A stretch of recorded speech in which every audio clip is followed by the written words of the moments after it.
please share this video. It's important to get these videos out to as many people as possible. And here we go. Has the dam broken?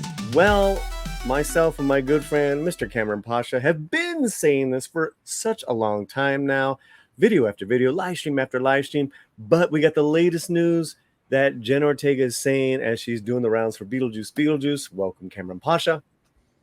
Hola, hermano. It's good to be back on. Good to be back on. Let's do this, man. Let's do this. Any opening thoughts that you have in regards to this news that Jenna doesn't want a Jamie Bond? She wants her own thing.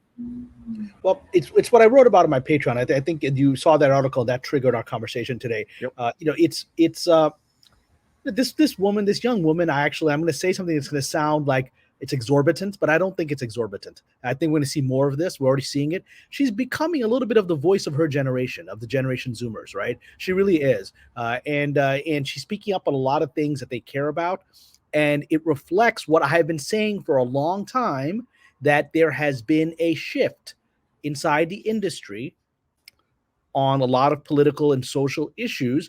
But because it takes a long time for that shift to become visible to the public, people have not believed it, right? But I think Jenna is very much the canary in the coal mine of the shift. And there's been some other stuff. A gentleman from Game of Thrones, Matt, he came out and spoke up. Matt Smith. Thank you, Matt Smith. He came out just last week, spoke out of nowhere about how he's thought trigger warnings were silly in movies, right? And silly everywhere. Yeah, but he's broken. Well, the barrier of saying the dam means is that it's not just one, and it's been happening. Exactly. And just like what me and you were saying, it's like there's this person talking, that person talking. It's almost as if daily creatives are not afraid now to speak their mind without fear of being canceled or You just hit the issue. How now? And I know you have a wonderful partner as an actress, and Romy, I think, can confirm this, right? A lot of actors, they get their cues from the power structure. Like they get their cues from their agents, from the producers, the casting directors, because they got to work and they can't, most of them don't want to ruffle feathers or rock the boat. So if a certain narrative is where everyone is, they're going to go with it because they got to survive, right? They got to survive and they don't want to be a troublemaker. Sure.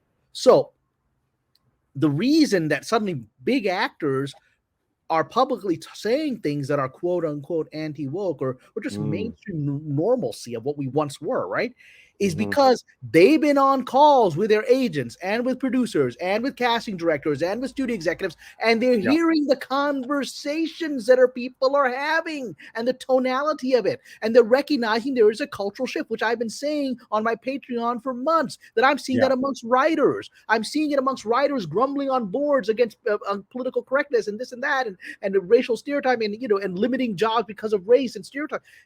I've been saying it for months. I have been witness to that amongst writers. So they're witness to that on their end of the industry structure. That is why they feel comfortable and confident being able to say these things without fear of backlash, because they've gauged for some time that the culture of Hollywood has shifted, as I have been saying for over a year, and people haven't really believed it because it's taken a while for this to bubble up to the surface. We're going to get into the story in a second, everyone. So stick around for that. Fantastic insight, Cameron. And let me add to this, because you said something about Jenna being the voice of her generation. We're going to get back to that.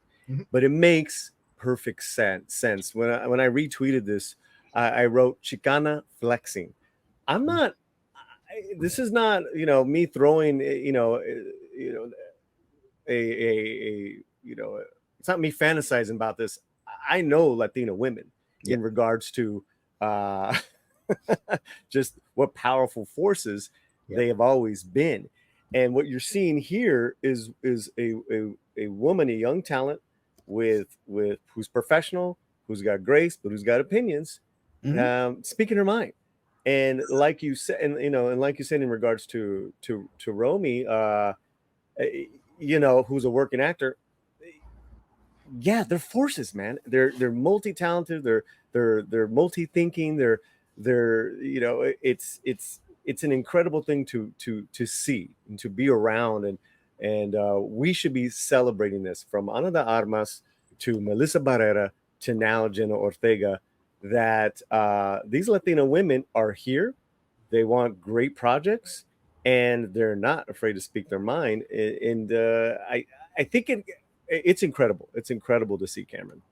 Well, and they're seeing, look, Jenna has been outspoken for well over a year at a Yeah. time when perhaps she didn't have the political leverage to be as outspoken. Like Matt Smith waited until he felt he could say something about this, right? Mm-hmm. Whereas Jenna has been out there speaking on Palestine and other issues that she cares about long before anybody else was talking about them, right? Because that's just who she is, which is in many ways what the Zoomers are. The Zoomers, Yeah. I think, the only good thing they got out of their older brothers and sisters in the millennials was a passion, right? The millennials got a lot of passion, in my opinion, often misplaced, right, and misdirected. But they got that passion and that fearlessness, right? And so they have that, and they recognize that they are the future intuitively, and they look at society from the point of view what works, what doesn't work. So they see all the old folks making mistakes, and then they see their older cousins and whatever, the millennials, making mistakes, and then they find they're basically they're going through needling the thread or threading the needle. How does that work, right? Going through that, right, to figure out who they are, and they recognize that they are the future, and they're talking, and she's been talking for some time. So I hear you. This is who she is. That's why she's a leader. I hear you. I'm with it 100%. Let me add another facet to Jenna Ortega and to the other women that we've talked about. They are in tight multi-generation with their families. Yeah. They talk about it. They're around it. Also, to where they're from. Jenna and her family, they're from the Coachella Valley. That's a desert. Yeah. They don't mess around. I know other working Latinos that are from that area. I mean, these are people, salt of the earth, wonderful people. And you can't be in an airy fairy living out there. Look, my family lived in Phoenix, which is a desert, right? People are very down to earth and practical there. Yeah. I was born in Karachi, Pakistan, which is on the edge of the Sindh Desert. You were very practical when you got a wilderness to deal with. Yeah, and she talks about the multi generations of her family. I'm talking about Jenna. And a lot of people have been talking about, she's based for saying this. And it's like, look, she's just honest, whether it's about political or social themes or being a professional and her work.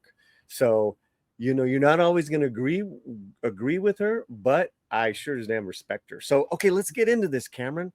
We got an article to hum on through, which made the waves. Women should have their own franchises, not just spin-offs. I don't want Jamie Bond. I want to see another badass. That is a quote from a video that she did in regards to MTV. She was asked if she would consider an offer. See, this is what started it. From director Tim Burton to revive Edward Scissorhands as the gender-flipped Edith Scissorhands.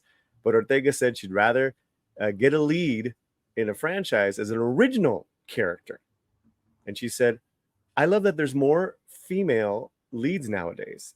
I think it's so special, but we should have our own, Ortega says. I just don't like it when it's a spinoff. I don't want to see like Jamie Bond, I want to see another badass. Cameron, what's your Cameron Pasha theory going on here? Early theory. Because you said something. Well, so we've stated that she's stating her honest opinion, but there's also interesting, as I've often said, and I think Romy can confirm, there's no coincidences in Hollywood.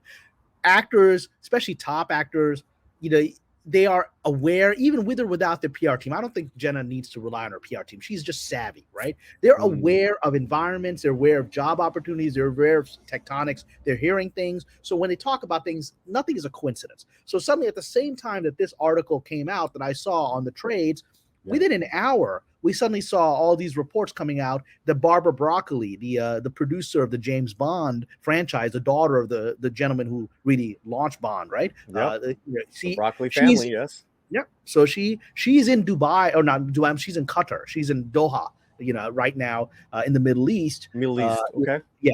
So she's in the Gulf states, or Qatar, right? And so she's there. at like some film festival event kind of thing, and people are talking about Bond all the sudden, that maybe there's rumors spreading that maybe one of the locales, the reason she's there in Qatar is that one of the locales for whatever the next Bond movie is, with a new Bond, we don't know who that is yet, will be set in the Middle East, which they've done in the past. I mean, they've been to Cairo, they've been other places, right? I mean, the Middle East is a good place because of conflict things for Bond to go, right?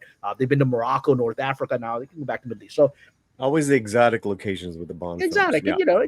If Bond loves the ladies of various ethnicities. He's certainly not a racist. He's certainly not a bigot. No, right? he's the United Benetton of he's there to spread the love to everybody except Ana de Armas, who just gets a handshake or whatever. That's a whole other conversation. That's another story. All right, so what did Barbara say? So it comes out at the same time, and then literally within the same day, you also had Daniel Craig was being asked by the press about should there ever be a gay Bond, and he just laughed it off, right? He laughed it off, which is right. A couple of years ago, you'd be like, well, I think it's very critical that we get there. So now it's just like, oh, come on, be serious. And he just blew it off, as you would have, because, there are gay characters and there are straight characters, and Bond's a straight character, and it's okay, right? There's no reason to mess around with it. You don't have to invest emotion in that reality. And so he just laughed it off, right? He couldn't have done that a couple of years ago. But yesterday was all Bond. She was all Bond all the time, which suggests to me that Jenna, of all the things she dropped, she could have said, I worked on the Bionic Woman. She could have said, I want to remake the Bionic Woman, right? I mean, it's a powered woman, right? She dropped Bond, right? She dropped Bond, right? She didn't drop any other of the many possible female characters or, versions of action heroes, the female fall guy, whatever. She dropped Bond. And it's, to me, I don't know, I'm just speculating here. But my instinct is that she's been hearing that something's up. Maybe there might be a role. Maybe her people are hearing something about a role for her that they could be in consideration. Maybe someone's made an offer. Maybe, I don't know that there's any negotiations. But for her to drop Bond at the same time, and Bond suddenly gets in the news shortly thereafter, suggests to me that she's sending a signal to Ms. Broccoli, I'm willing to play ball. Well, I want to add to that because, actors like this that are in this high demand, they're booked out for a few years. Yeah. I think there's probably already something huge on the books between these companies. You're probably onto something, man. You're probably onto something because it feels right.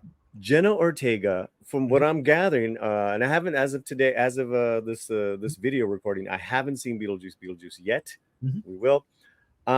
She's delightful in the new film, from what we're hearing from Rosa Parra's review. But it's she's not the star, but this is one of her biggest movie openings in her young career. She's become global, Cameron, and again this this young talent from Coachella Valley. It's pretty exciting, and I think you're onto something, man. I really think you're onto something. Let's going back to that with actors speaking out, just speaking common sense, right? Ana de Armas, who starred in No Time to Die opposite Craig, she had said, I think this was about a year ago, maybe even 2 years ago, there's no need for a female Bond. She said, there shouldn't be any need to steal someone else's character, to take over. This is a novel, and it lends to the James Bond world and this fantasy of that universe where he's at, right? And then even she goes on to say, this is good. What I would like is that the female roles in the Bond films, even though Bond will continue to be a man, are brought to life in a different way. And that's where you got her iteration, that they're given a more substantial part and recognition. That's what I think is more interesting than flipping things. Which is I think 50% fair. It's fair, but totally 50% fair. Because it's fair, but to be more fair to Bond, the women have been kick-ass since the beginning. They've been kick-ass since the beginning. I mean, that's true. That cannot be denied. Yeah, I mean, they're just not wallflowers. They're assassins. They're fellow spies. They're femme fatales. They're interesting people. Honey Rider coming out of the ocean. She's got a knife, right? Yep. Not just hot chick in a bikini, right? She can kill him, right? And all the way up to Ava Green, who I think is probably the greatest, Bond girl in the sense I think she balances out Bond with feminine power tremendously, right? Yeah. But I think Ana de Armas actually got gypped in it because she was actually very, very good. She had a She was incredible, and she looked incredible. She looked incredible. She had a very small role in that movie. She kicked ass in that little role that they gave her. It was too small. I was like, this is the best part of the movie. I didn't really like that movie. I didn't think it was a Bond movie. I thought it was the worst. No, it wasn't a Bond movie. It was a good film, but it wasn't a Bond film. Guys, in the chat, in the video box description, I'll have the link to this 19-minute interview. You guys can check it out for yourself. But all these things are the fact that also too that the mainstream media is jumped on this. Yeah. In regards to Jen is saying, and then all the fandom channels are jumping on this because they'll listen, they'll look for anything to like support their non-woke narrative. But the reality is Jenna's a complex person like all of us are, right? She doesn't like it when you refer to undocumented people as illegal aliens. She doesn't like that. She's gone on record. She's for Palestine. But she believes in the lore of things. She believes in, being an actor is a mystery. We've talked about this, and this is what going back to what you're saying is her being a voice of her generation, Cameron. Absolutely, absolutely, and I'm excited to see what she keeps doing forward. I mean, it's wonderful to see her profile keep rising, right? Yeah. And she's managing well. I mean, who knows what's going on in her personal life? I hope her personal life is stable. At this kind of to get this kind of fame at this age is challenging for anybody, right? But but she seems 22, 21, 22. Remember that, guys. Yeah, she's a kid, right? And she's handling it pretty well. I mean, as far as we can tell, I wish that to continue. But she could have made a lot of guffaws at this age, and people don't necessarily have to like all of her politics. But she's always well spoken. She's thoughtful. She's intelligent. She doesn't sound like a rambling moron who's spouting, Twitter one-liners. She just doesn't sound like that. And I think that actually gives me hope for this generation because I'm seeing more and more of that. I wrote on my Patreon that amongst the kids of my friends who are generation Z, Zoomers, it's kids. Yeah. Like I've got a friend of mine who's got a kid in 6th grade, maybe 10, 11 years old, right?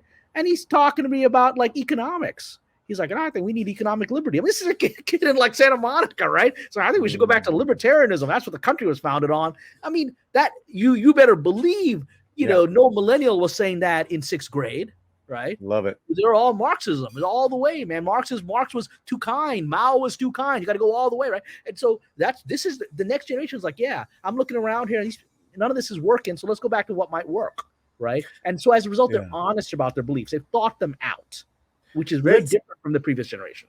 Let's wrap up this part of the video. And I want to ask Cameron a question in regards to Jenna as opposed to Rachel Ziegler in this generation. But to watch that, you're going to have to be a member of the channel. We're just doubling up on memberships. Also, to Cameron Pasha's Patreon. Sign up right now to continue this conversation. You got to be a member. Okay,